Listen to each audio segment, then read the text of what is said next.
Aloha everybody, Kaiwaza with you, John Charles. Welcome back to my channel. Welcome to the Cheap Lounge. This is season 3, episode 17. I feel like we've been on season 3 for a really long time. I haven't checked, but I need to step up my Cheap Lounge game here.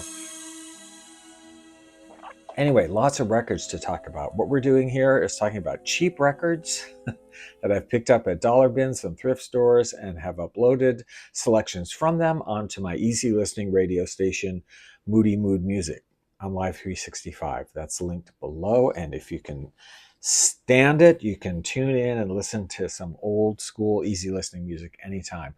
But here at the Cheap Lounge, it's happy hour. Go get yourself a cheap drink. I have some coffee. And we're going to talk about these cheap lounge records, okay? I have more to say about some of them than others, but I just wanted to show all of these for sure. The first up's a record from 1959. This is Rugolo. Is that how you say it? Rugolo or Rugolo or whatever. Rugolo plays Kenton. Now, I like... well, this is Pete Rugolo, who conducted a kind of cool, for the time period, orchestra in the 50s and 50s, 60s, did a lot of recordings of kind of like percussion records. I mean, they weren't exactly percussion records, but, kind of innovative things. Like Pete Rugolo did 10 trombones and 2 pianos, or 10 flutes and 1 accordion, and then weird records that were, I'm experimental isn't quite the right word, but a little bit, space age bachelor pad music, right? So it was interesting that he did an album of Stan Kenton originals, because Stan Kenton, also a band leader, but had I don't know, what would you call it, jazz-based? I would say sort of jazz-based orchestra, wrote many, many compositions. And so this is Rugolo's take on Kenton. They are, Rugolo arrangements or whatever. They're not just re-recording what Stan Kenton wrote and recorded. They are definitely Rugolo takes on these Kenton compositions. And I have to say that I really did enjoy this.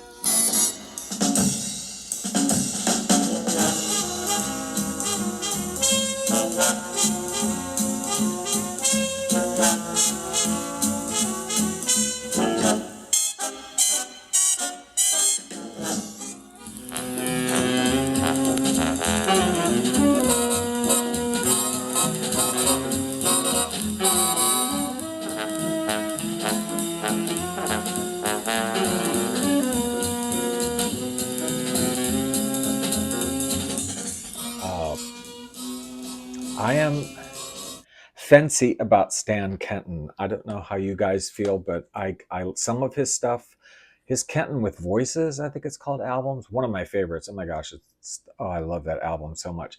But a lot of his records I'm a little bit fancy on, or his music, because it is heavy. It's technically easy listening, somewhere between easy listening and jazz, but it's kind of heavy. Some of his compositions fairly, I don't want to say dark, that's not the right word, but just kind of intense, heavy, not whatever. And hearing Rugolo do them was kind of cool. I liked it. Next up, we have a record that comes from 1962. I had never seen this one. Now, this is by the Living Voices. I think if you watch me or are into this kind of music, you're probably familiar with the Living Voices, part of the RCA Camden, I should say, kind of budget series of albums that had a whole Living series. There was Living Strings, did 10,000 albums, the Living Brass, the Living Marimbas, the Living Trio, an imitation of the Three Sons kind of sound. The Living Percussion. There was only one, unfortunately, Living Percussion. and there's probably some others I'm forgetting. Living Voices did several albums too, but this one I'd not seen, and it's kind of interesting for what it is.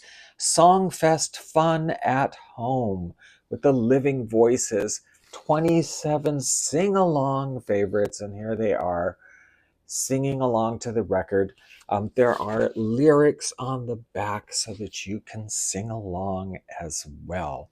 Why is this record interesting? It's interesting because it's a cash-in. It's a ripoff, definitely, of somebody you may be familiar with from the past called Mitch Miller, specifically Mitch Miller and the Gang. Mitch Miller started out well, he didn't start out, but he was the head of A&R Artists and Repertoire at Columbia Records, and he also was a recording artist. He started out playing oboe, I think, oboe and clarinet or something, but got into just orchestra leading himself as well. And in 1950, he did a song. I can't remember what is the song. It's like some stupid kid song. That he recorded with a singing chorus kind of in a sing-along way. And it became like a big hit in 1950. And then he just did a slew of records. Mitch Miller and the Gang, sing-along campfire songs, sing-along old sentimental favorites, and sing along this and sing along that. And they got so popular that in 1960, he had a television show that ran for several years called Sing Along with Mitch Miller. And it's probably some of it on YouTube, I don't know, where you follow along, like the chorus is singing, the people are singing, "There's a tavern in the town, tra-la-la," and the lyrics are below, and they have a little bouncing ball, and you follow the lyrics along. La, la, la, la, la, la, la, la, la. That show ran for quite a while. Those records, big sellers, and of course it spawned a lot of imitators, as will happen in the recording industry at the time, of people sort of cashing in on it. And I did not know Living Strings did a Mitch Miller cash-in album, but they did, and here it is. And if you like Mitch Miller, you'll like the Living Voices doing their Songfest Fun at Home. Hello, my baby. Hello, my honey. Hello, my ragtime gal.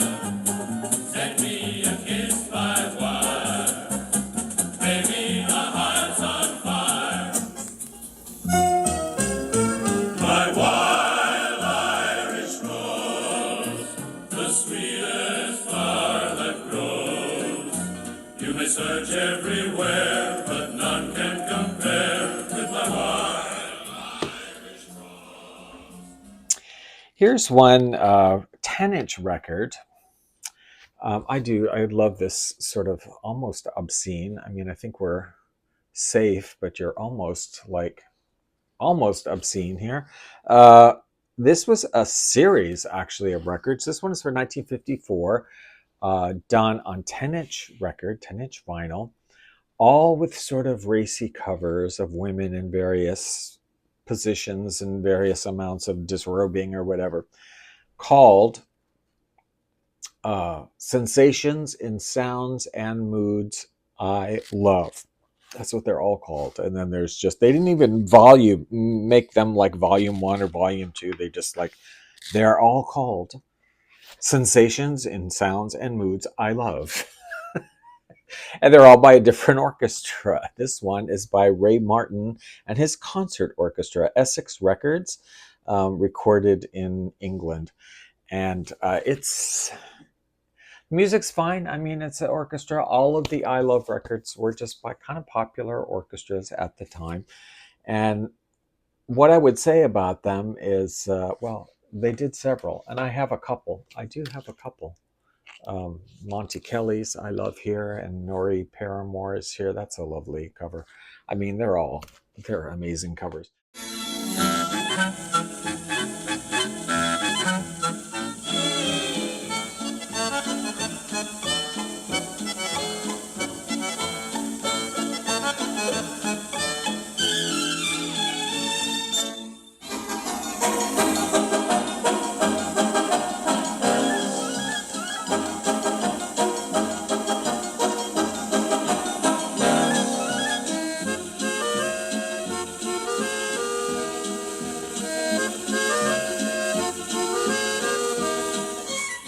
what somebody on one of the Facebook pages was saying, and it makes sense to me, that because I was going to say I enjoy the music, but all of these records, all these ILO things seem very disjointed. I mean, there's only like 8 songs on each one, but it doesn't seem like a conceptual album, like there was any sort of theme going on. They kind of jump around from one idiom or whatever to another, and the styles are wildly different on the songs. And it was pointed out or said that these were probably put together from singles. Like they had single recordings by Ray Martin that would have one or two usable songs, and that they would put them together and then release this little album, 10-inch album. So it was not, in fact, conceptualized as, any sort of thematic thing going on. But I think these are really cool records. I would be happy to find all of them, especially cheap. They are a little rare to find, I think, especially in a cheapy bin, because they're pretty old, 1954, and they're gonna be kind of beaten up if you find them. But this one was not bad. Only one song was unusable, just scratched too much in too many places. But yeah, I love sensations in sounds and moods. I love Ray Martin and his orchestra. Cool stuff. This one I don't need to talk about very much. It's Billy Vaughn, a Strauss Waltz concert on Hamilton Records, although he really recorded for Dot. I think Hamilton is like the Canadian sort of branch of Dot Records. I only had one question when I saw this, and I got it because I wanted to know the answer. Although I guess it's on YouTube, I could have just listened to it. But I want it for the station. I want it for Moody Mood Music. And I want all that music to be legitimately music that I have owned, as it's supposed to be. Anyway, this one is a Strauss Waltz concert. The burning question I wanted to know was, if you're not familiar with Billy Vaughn, he was an orchestra leader. We're not going to go into his whole story, but he had regular orchestral records, dance-oriented, like Foxtrot or whatever.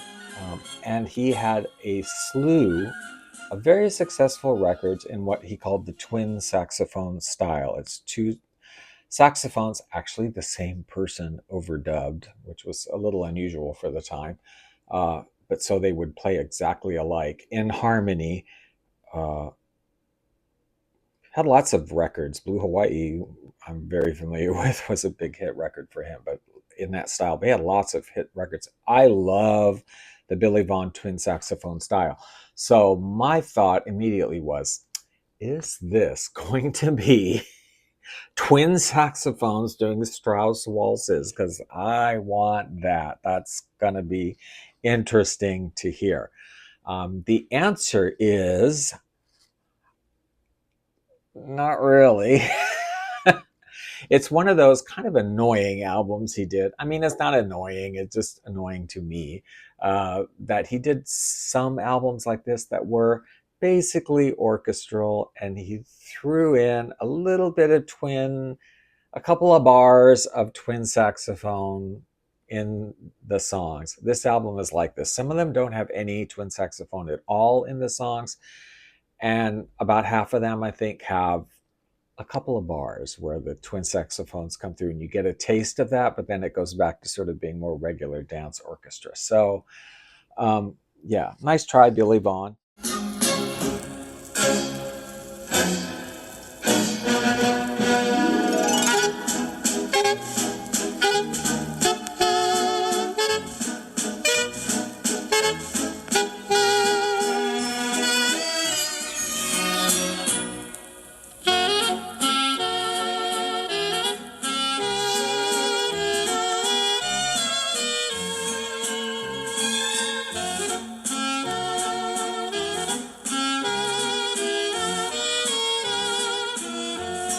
I like it. I mean, it's okay. It's cool, but I just would have loved to have heard a twin saxophone waltz album. Another one we don't need to talk very much about, Coronet Records. It's a budget label. I'm just kind of throwing it on here because, I love my budget labels. This one is the McGuire Sisters, starring the McGuire Sisters with the DeJohn sisters, wherever they were. I mean, I had to look these people up. I mean, McGuire sisters, I knew they were well known. I got plenty of records by them, and they're great. They just picked out like some crappy songs, two crappy songs to put on this album that were like garage recordings or something, and then three songs by the DeJohn sisters. So I guess did have one hit. I'm not really familiar with it. But these are, again, sort of garage recordings of the DeJohn sisters, although I think the DeJohn sisters on this album, their cuts are better than the ones from the McGuire sisters. But side two, what they don't tell you, because it just says, you will enjoy the McGuire sisters and various guest stars featured in this album. So budget label. The guest stars featured on this album was actually a guest star called Charlie Francis. All of side two is by Charlie Francis. Sucks so bad. Is doing like kind of R&B songs and flat, like kind of out of tune. Really, really, really bad. The whole second side, really, really, really bad. Baby,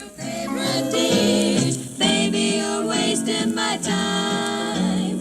If you don't mean a single thing you say, don't fall in love with me. If you're the kind to kiss and run away, then run away.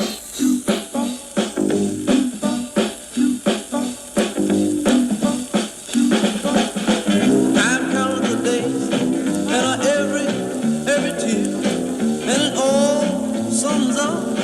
You've been gone a whole year. Probably bad enough that I kind of enjoy it, but yeah. If you really like the McGuire sisters sound, you would have been sucked into buying this record and been very disappointed. But I, of course, love it for that reason. Well, hello there. You should be listening to the online radio station with the most amazing, easy listening selection available. All your old elevator music favorites. Moody Mood Music. The auditory equivalent of watching paint dry, but with less color. Moody Mood Music, where the only thing older than our music is our audience. Won't you join me there while there's still time? The link is below in the description box, or you can Google Moody Mood Music on live365.com. I'll see you there. 1970 United Artist Records is the next one. Not tons to say about it, but I just want to present it because it's very interesting. Something different. Steel and brass, and that's exactly what it is. The steel pans, Caribbean steel pans, and brass. Now, this is not like the Tijuana brass with some steel drum thrown in. That's kind of what I thought it might be, but it's not. It's more like just a band, actual brass band, but there's a lot of steel drum in it. It's the steel and brass band, steel and brass band. The person responsible for this, though, is, I don't know if I'm pronouncing this correctly, Ellie Mannette. Ellie Mannette is a Trinidadian steel drummer and tuner, professional tuner, who emigrated to the United States, got involved with the music industry, worked with, what's his name? Murray Norell. You might recognize the last name, who is the father of Andy Norell, who did a lot of recordings in the like 80s, 90s with steel drum, jazz kind of stuff. Really cool stuff. Yeah, this guy, Ellie Mannette, worked with Andy Norell's father. So clearly there's a line here how that happened. I don't know what to say about it, except it's cool. I mean, the arrangements are unexpected and different, enjoyable. Sadly, they only did this one record. They never did another steel and brass band recording. Would have been nice, but hey, if you see this one in a dollar bin, a thrift store somewhere, if you like easy listening records, but if you don't like easy listening, why are you even watching the Cheap Lounge? You should pick it up.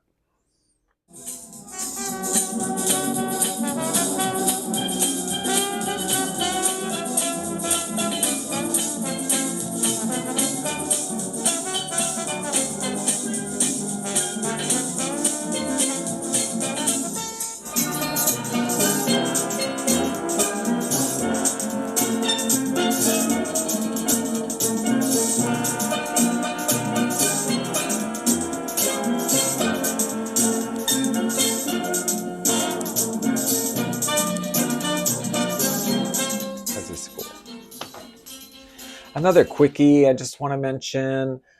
This is Frank Chacksfield and his orchestra, Love is in the Air. When I saw this, I thought, oh, this is late. This is 1980. Like, Frank Chacksfield's a British orchestra leader from the 50s into the 60s, sort of in a little bit in the 70s.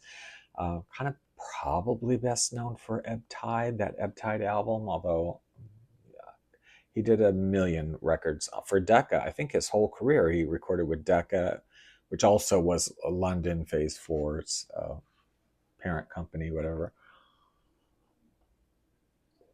Tons and tons of high quality orchestral music-y kind of music, lovely stuff. We love it.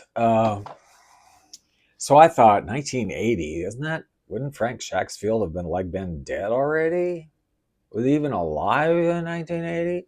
Because these are contemporary songs. I mean, it's not like this was a reissue of older material. No, because this is like "Love is in the air, everywhere, da da da da," Uh, and I've something loved you for a long, long time. Oh, angel. I mean, these were more contemporary songs.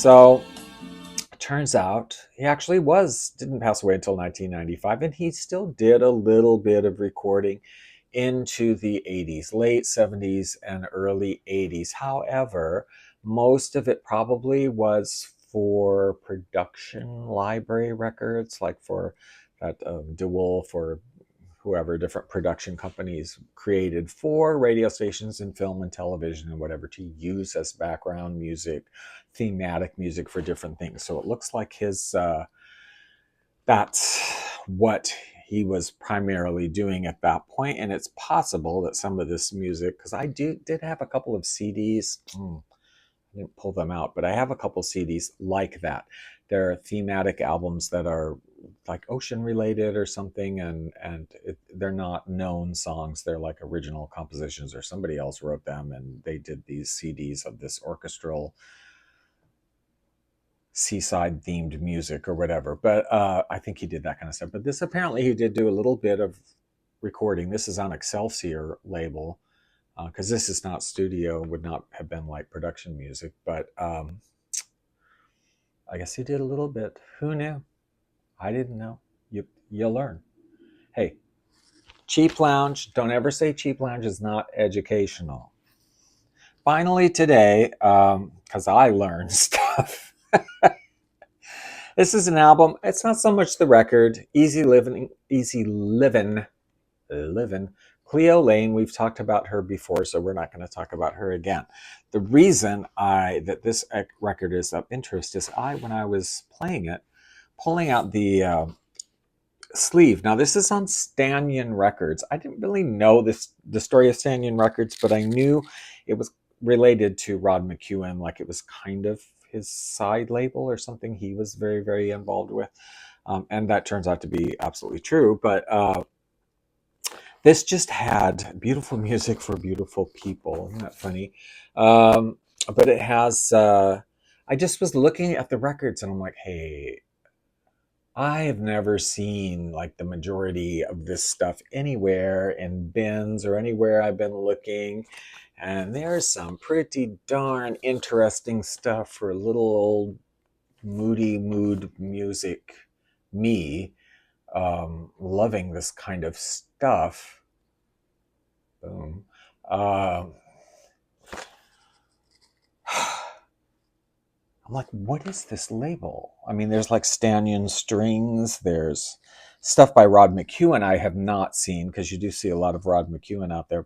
There were things by Rod McEwen I hadn't seen on here. There's weird stuff like electronic music to freak your friends. what is this? So learning, again, we're learning from some of the Facebook pages I'm on and doing a little poking around. It turns out Stannion Records was kind of Rod McEwen's label, and I guess the understanding was it was kind of a small operation, and things that Warner Brothers, which was his big label that he recorded with, that they could. He actually had the ability to sort of take things that they had passed on if they were like, I don't think we're interested in this one. I don't think that's. Yeah, we don't really think that's gonna sell so much or whatever. We'll pass on this idea that he could take that and release it on Stannion. And then Stannion Records, this is funny, I guess, it was mostly mail order is how I guess their business was. It wasn't something that was sold in stores a lot of mail order, and they would leave postcards on the seats of attendees of Rod McEwen concerts to get on the mailing list for Stannion Records, which I guess is how a lot of people did it. They did sell to some record stores or department stores or whatever, but my understanding is that it was not the usual arrangement. It was like you had to buy them outright, and you couldn't return them. The shops could not return them because I think a lot of the I don't know how everything works, but I know the major labels and things like you can do returns on the budget labels, like the job rackers and stuff would, I think, take stuff back after a while. These people, if it doesn't sell, you can, like return it. And with Stannion Records, you could not. So I guess you'd have to just do your own cutout or your own, two for $1 or something at some point if it didn't sell. I'm sure some of the stuff didn't sell very well. However, it really piqued my interest, and I'm like, I want some of these records. There's even a Rock Hudson record. Who knew? Who knew? A record he did with Rock Hudson singing. I have heard clips. It's not bad. I would love to find it. But some of this electronic music and the Stannion strings stuff that they did, I would love to find it. So I hope. But of course, because like it wasn't huge pressings, right? Smaller pressings. So there were never as many made. So consequently, here we are in 2024. There's not a lot of these records that were in people's collections or that were in their attics, in their grandparents' attics who have passed away, that are going to Goodwills and whatever. So you just don't see an awful lot of Stannion records, at the shops. So I would say, hey, if you find one as a cheapie, grab it, because it might be something really interesting. Although I didn't find this record to be particularly interesting.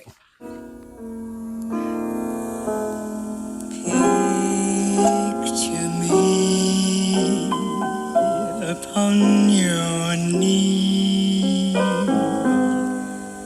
tea for two, and you in Baltimore, dinner in the diner. Nothing could be finer than to have your ham and eggs in Carolina.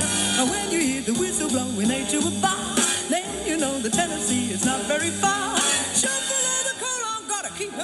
That's it. I should say, Stannion Records. You can hear some things from Stannion Records, though, because they did put out through Laserlight, which was sort of a budget label CD company.